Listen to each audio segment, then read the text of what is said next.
Assalamualaikum warahmatullahi wabarakatuh. Dalam kesempatan ini kita akan membahas dua organ utama dalam tumbuhan, yaitu daun dan akar. Yang pertama akan kita bahas adalah daun. Nah, ini adalah bentuk-bentuk daun ya. Banyak sekali bentuknya. Bisa kita lihat contohnya ya, ini namanya falcatus. Jadi biasanya dalam bahasa Indonesia itu, ini dalam bahasa Inggrisnya falcat ya. Tapi ketika diterjemahkan dalam Indonesia biasanya ditambahkan akhiran us ya, us. Jadi ini contohnya misalkan ini orbicular, cochleatus, subulatus, cuneatus, linear, sagittatus, hestatus, panduriform. Nih, bentuk daun seperti ini namanya laceratus dan auriculatus, lobatus, dan flabellatus. Ini bisa kita lihat lagi nih bentuk-bentuk lainnya ya.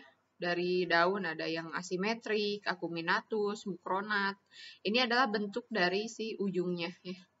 Bentuk dari ujung daun. Ada yang emarginatus, ovoid, obovatus. Ya.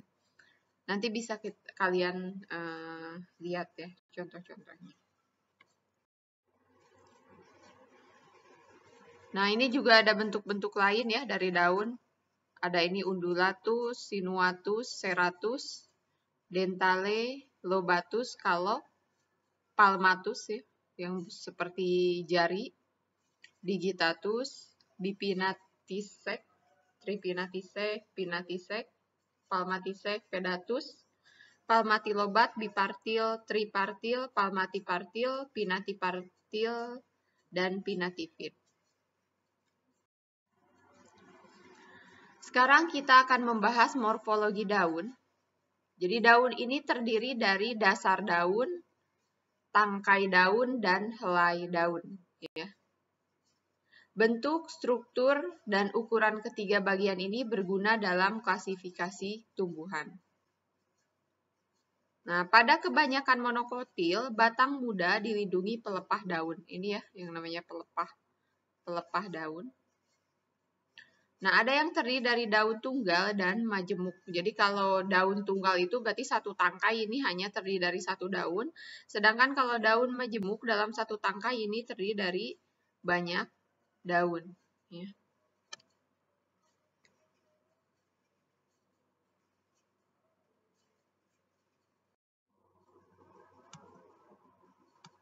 Sekarang kita akan membahas mengenai histologi atau jaringan yang ada pada daun. Terdiri dari jaringan dermal, pembuluh, dan dasar. Ini seperti yang sudah kita bahas minggu sebelumnya ya, tentang jaringan tumbuhan. Jadi di organ tumbuhan manapun, ya, susunan jaringannya tetap sama, terdiri dari jaringan dermal, pembuluh, dan dasar. Tidak mengalami penebalan sekunder, epidermisnya bertahan sebagai sistem dermal. Nah, bagaimana susunan struktur epidermis dalam daun? Susunan selnya kompak, terdapat kutikula dan stomata. Stomata di dua sisi daun, amfistomatik atau satu sisi daun, hipostomatik. Jadi, kita bisa melihat stomata itu ada di, kan daun ada dua sisi ya, kalau misalkan kita lihat dari atas dan bawah. Nah, ada yang bisa kita melihat stomatanya itu dari dua sisi daun, baik dari atas atau bawah. Ada yang hanya dari bagian bawah daunnya saja. Ini nanti bisa kita perhatikan kalau kita ada kesempatan untuk menganalisis mikroskopik tumbuhan atau daun ya, daun segar. Itu bisa kita lihat susunan stomatanya itu seperti apa. Letak stomata tersebar pada dikotil dan tersusun dalam deretan memanjang sejajar sumbu daun. Sedangkan sel penutup terletak sejajar, lebih tinggi atau lebih rendah dari epidermis. Nah, ini ya. Jadi ini biasanya kalau kita lihat di bawah mikroskop untuk preparat segar ya. Ini bentuknya kayak gini nih. Jadi kalau kalian lihat daun ini bakal lihat stomata. Jadi kalau kalian menyimpan preparat daun di bawah sinar mikroskop nih bisa kelihatan ya stomata-stomatanya. Di beberapa tanaman. Di simplisianya juga ada ya yang bisa kelihatan stomata, contohnya nanti di daun jambu biji kita juga bisa lihat bentuk stomatanya seperti apa ya. Terus nih ada cell guard, ini istilahnya cell guard atau sel penjaga ya, sel penjaga. Jadi ini stomatanya secara keseluruhan ya satu struktur seperti ini. Nah, di sini kita lihat ya kalau jadi di stomata ini ada bagian yang kayak gerbangnya itu dia bisa tertutup, juga bisa terbuka. Jadi kalau terbuka itu berarti airnya bisa masuk ya. Kalau tertutup berarti airnya keluar.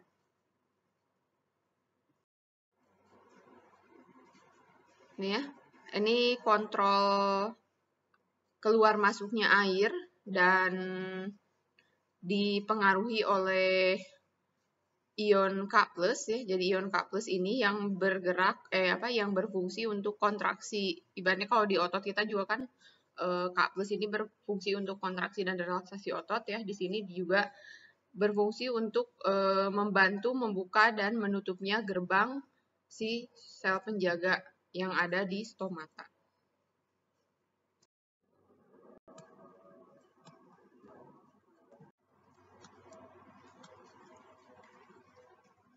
Nah, kita akan membahas selanjutnya tentang mesofil, yaitu bagian utama helai daun dan mengandung kloroplas dan ruang antar sel.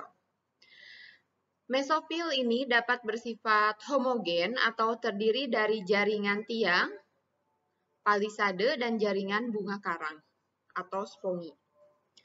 Jaringan palisade terdiri dari 1-2 lapis, letaknya di bagian atas dari jaringan spons. Ya. Nah, ini kalau kita lihat dari daun yang bentuknya dorsiventral atau bifasial, jadi ada yang dua sisi atas bawahnya mirip ya, itu terdiri dari palisade dan spon. Sedangkan untuk daun isobilateral atau unifasial, terdiri dari jaringan palisade, spon, dan palisade selang-seling.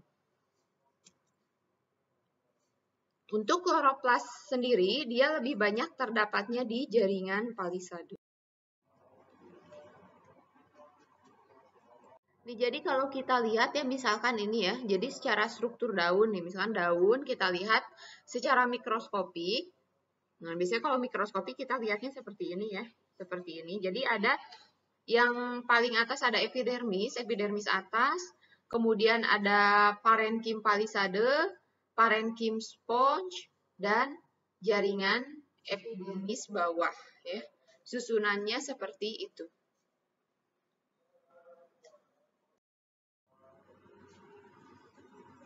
Ini untuk contohnya ya, untuk daun yang isobilateral.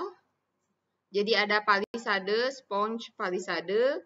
Sedangkan untuk yang dorsiventral ini hanya jaringan palisade dan sponge. Ya. Sekarang kita akan membahas mengenai jaringan pembuluh.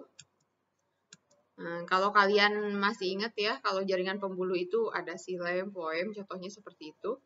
Jaringan pembuluh ini tersebar di seluruh helai daun dengan pola tertentu, membentuk sistem yang saling berkaitan.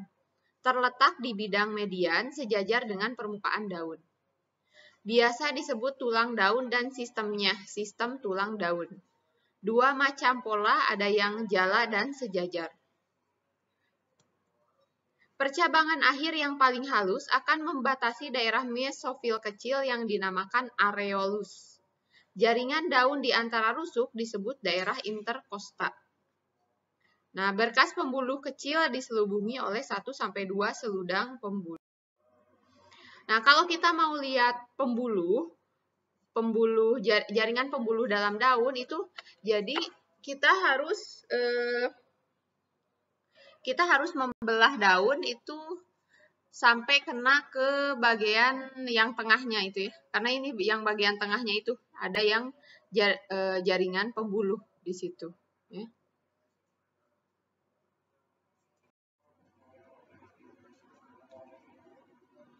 Nah, ini contohnya ya. Jadi kalau kita lihat secara mikroskopik, biasanya ada yang seperti ini ya. Ini adalah vaskular bundle, jadi ini jaringan pembuluhnya.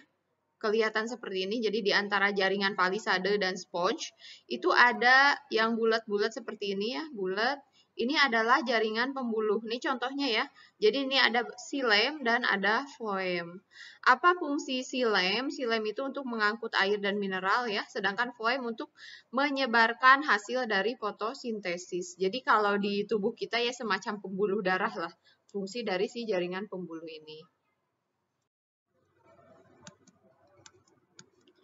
Bagaimana mengenai pembentukan bakal daun? Pertama diawali pembelahan periklinal di daerah sisi lateral, ujung batang ya. Terus lokasi pembelahan sel ditentukan oleh filotaksi tumbuhan. Dalam perkembangannya, primordium menjadi lebih panjang dan lebar. Pertumbuhan lebih aktif di sisi abaksial atau pucuk ya daripada adaksial. Bagian daun yang mengelilingi batang dapat menghasilkan daun penumpu atau pelepah daun pada tumbuhan monokotil. Nah, dalam perkembangannya ada dua pertumbuhan meristem ya, ada yang apex, ada yang pucuk dan marginal. Ini ya contoh ya. Ini adalah gambar pertumbuhan daun ya. Jadi ibaratnya daun dari asalnya jaringannya seperti ini terus bertumbuh membesar ya. Nah, ini berarti fungsi kalau dalam pertumbuhan berarti fungsi dari jaringan meristem ya. Jadi ini ya. Jadi dari mulai pemula marginal ibaratnya ini pertumbuhan daun ya, dari mulai ada terbentuk lapisan-lapisan hingga terbentuk jaringan akhirnya membentuk organ daun.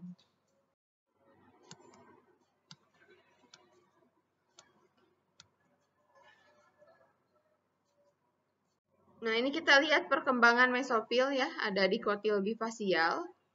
Untuk bifasial yang daunnya ada stomata di bagian atas dan bawah, pemanjangannya antiklinal.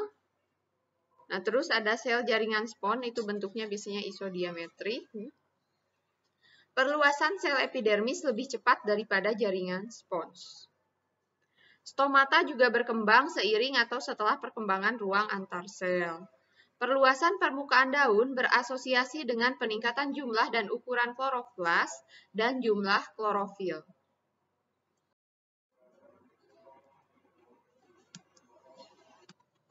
Nah, bagaimana cara jaringan pembuluh berkembang? Itu awalnya dari prokambium. Prokambium itu berdiferensiasi akropetal dan berkesinambungan ya.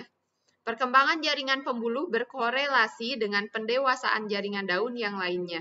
Setiap daun berkembang dari stadium heterotrof menjadi autotrof ya. Jadi awalnya dia dapat suplai makanan dari organ lain, kemudian autotrof ya, nanti daun itu bisa menghasilkan makanannya sendiri ya.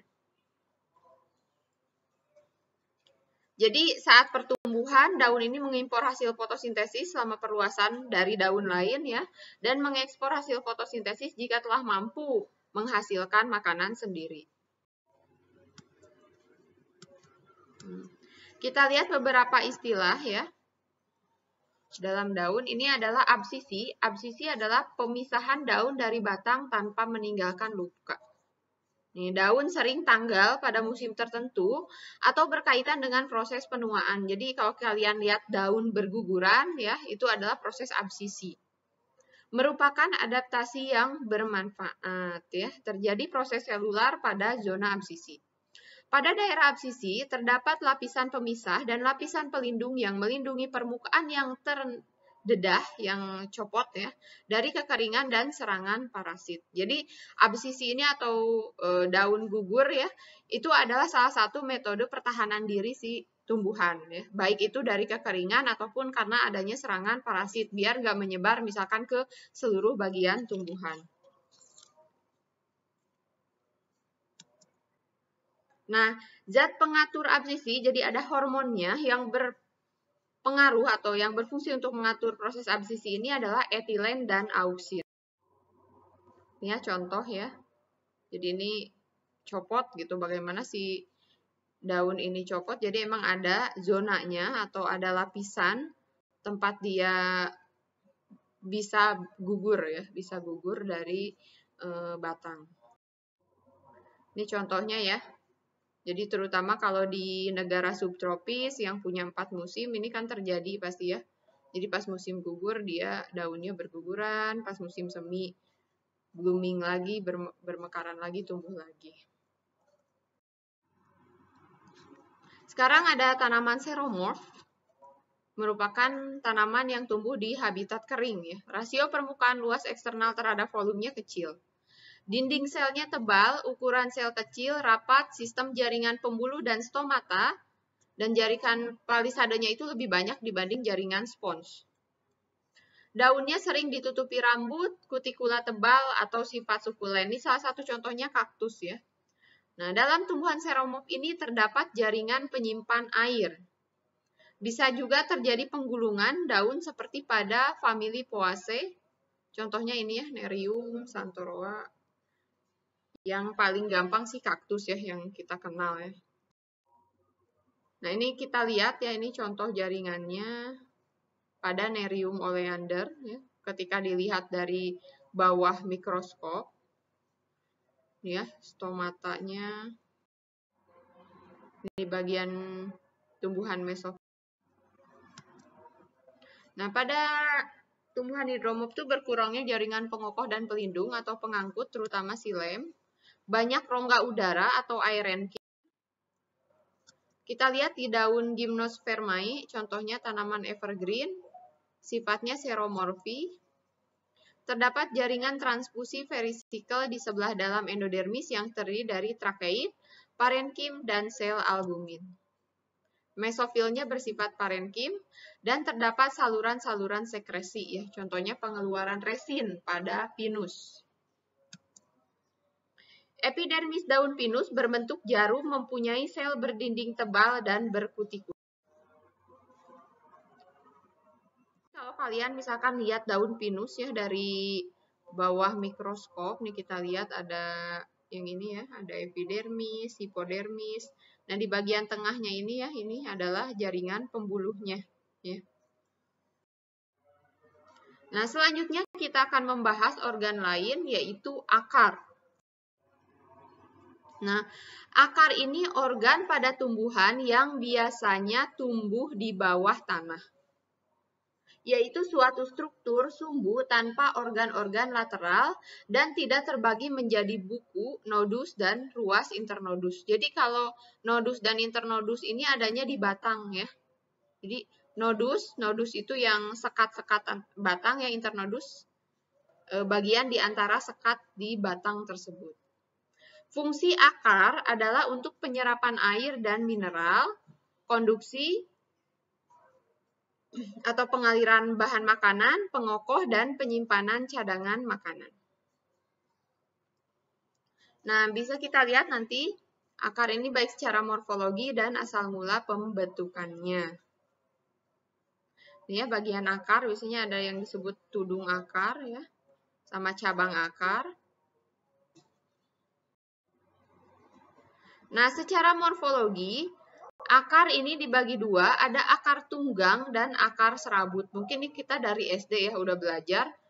Akar tunggang ini hanya memiliki satu akar utama dan beberapa akar lateral atau cabang akar.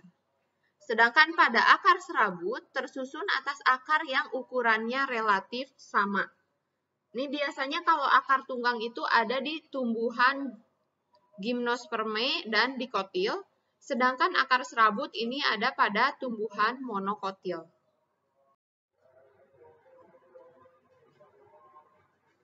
Secara ontogeni atau pembentukannya, ada dua macam jenis akar, ada akar primer dan akar adventif.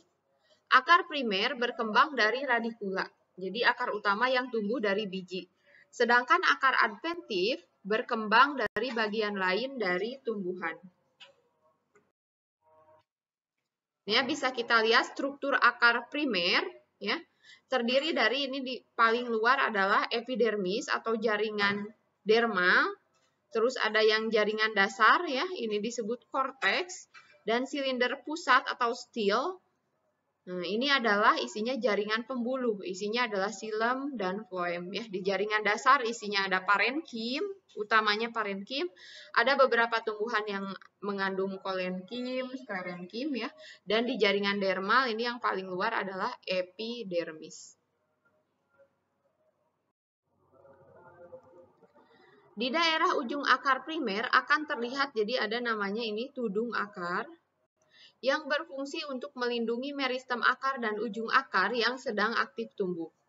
Sel-sel tudung akar akan mensekresikan gel yang tersusun atas polisakarida terhidrasi yang mengandung gula, asam organik, vitamin, enzim, dan asam amino. Fungsinya apa? Pertama untuk proteksi. Lendir akan melindungi akar dari kekeringan, mengandung senyawa yang akan berdifusi ke dalam tanah dan menghambat pertumbuhan akar lain di sekitarnya. Yang kedua, fungsinya untuk lubrikasi, yaitu menyebabkan akar menjadi licin sehingga memudahkannya untuk menembus partikel tanah. Yang ketiga, fungsinya sebagai pengabsorpsi air, di mana partikel tanah akan menempel pada gel, dengan demikian akan meningkatkan kontak akar dengan tanah. Dan yang terakhir, absorpsi mineral, grup karboksil pada gel akan mempengaruhi pengambilan ion. Asam lemak, lektin, dan sterol pada gel membantu terjadinya simbiosis dengan mikroba tanah. Nah, kita lihat subapex akar atau bagian-bagian yang terdapat dalam akar dibagi menjadi 3 daerah. Jadi ada daerah pembelahan sel, daerah pemanjangan sel, dan daerah pendewasaan sel ya. Jadi ini ada zona pembelahan itu yang paling bawah ya. Isinya pastinya jaringan meristem karena dia terus membelah. Kemudian ada jaringan pemanjangan dan jaringan pendewasaan sel ya, yang paling atas ya. Jadi ini di jaringan daerah pembelahan, ini daerah pemanjangan yang paling atas yang sudah terbentuk rambut akar itu adalah daerah pendewasaan sel. Nah, kalau kita lihat secara detail, pertama daerah pembelahan sel ya, tersusun atas sel-sel yang bersifat meristematik, aktif mengalami pembelahan atau mitosis. Daerah pemanjangan sel tersusun atas sel-sel yang mengalami pemanjangan, dan sel-selnya tampak bervakuola. Adanya pemanjangan sel menyebabkan akar terdorong ke dalam tanah. Nah, ini kita lihat di daerah pemanjangan terlihat 3 macam jaringan. Ada prokambium, silinder pusat, meristem dasar, yang terdiri dari korteks dan endodermis, serta protoderm yang berisi epidermis. Ya. Jadi ini si prokambium ini bakal terbentuknya silinder pusat, meristem dasar bakal terbentuknya korteks dan endodermis, serta protoderm adalah bagian yang nantinya akan membentuk epidermis. Nah, kalau di daerah pendewasaan sel, tersusun atas sel-sel yang mulai mengalami proses diferensiasi sampai sel berkembang menjadi bentuk sel dewasa. Pada bagian epidermis telah tampak adanya, rambut-rambut akar ya. Ini penjelasan yang tadi ya, diferensiasi sel. Jadi dari prokambium bisa terbentuk silinder pusat. Terus dari meristem dasar terbentuk korteks dan endodermis, dari protoderm nantinya akan membentuk epidermis.